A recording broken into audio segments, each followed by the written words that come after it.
Кошака не будет? Никакого Фроси не Кошака. будет на концерте? Фрося не допускается. Ошибаешься, она приехала с нами, мы ее провели.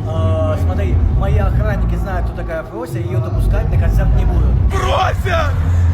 Что тут происходит?